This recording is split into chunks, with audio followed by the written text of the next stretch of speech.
sợ.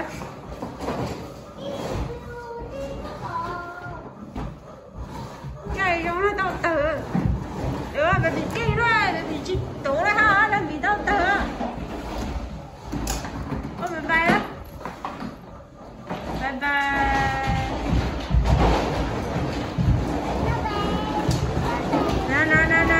No.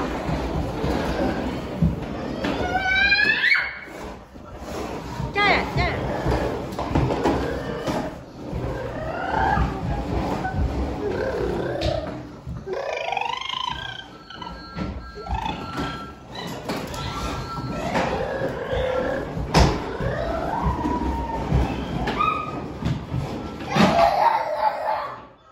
Cho nó mà khi hình như tôi nói nó phải một bé xong mà khi đi xong rồi chỉ có nó tôi chỉ biết bỏ lên tôi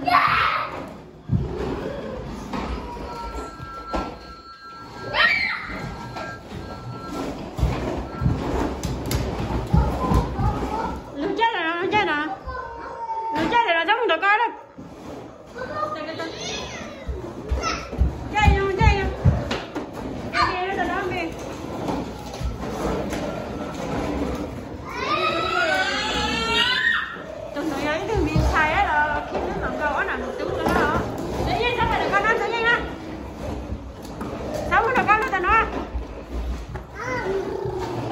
Nó nè ha.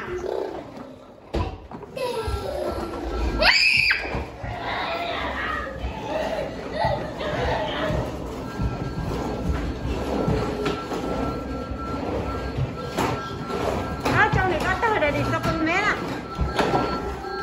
Tự nhiên cái sao vậy đó, con trai nó sẽ đau chạy á, tự nhiên nè. Mà mình chạy nó ra mày.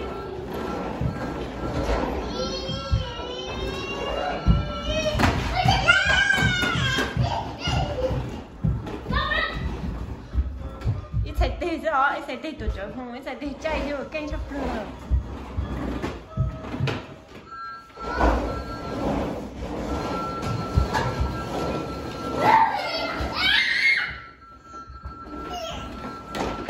Wow, chắc chế xin chào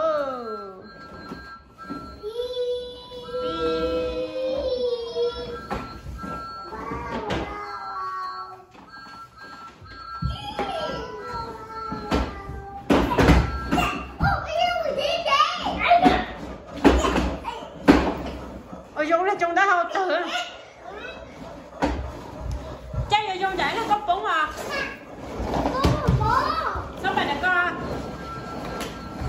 đấy nha sao mày là co à mày có lông bè hú chả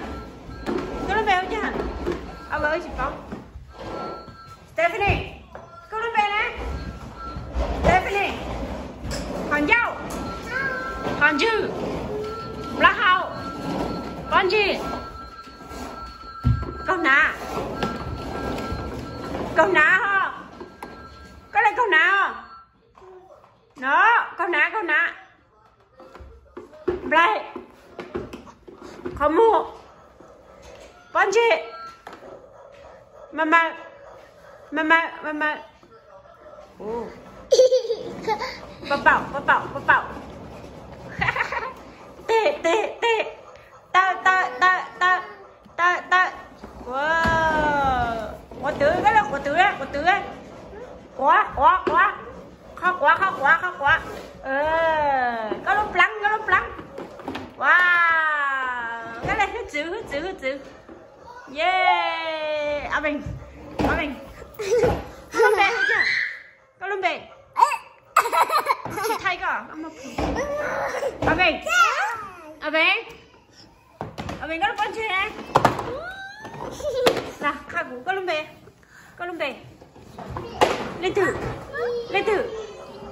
có lông bè hụi chưa cái gì lên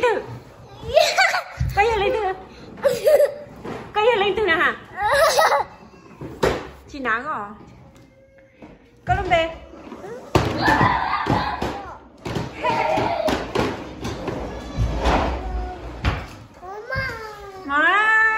tụi mình nhóc có quá đặc sắc nè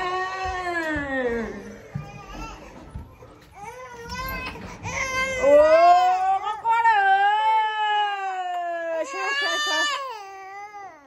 xà xà lưới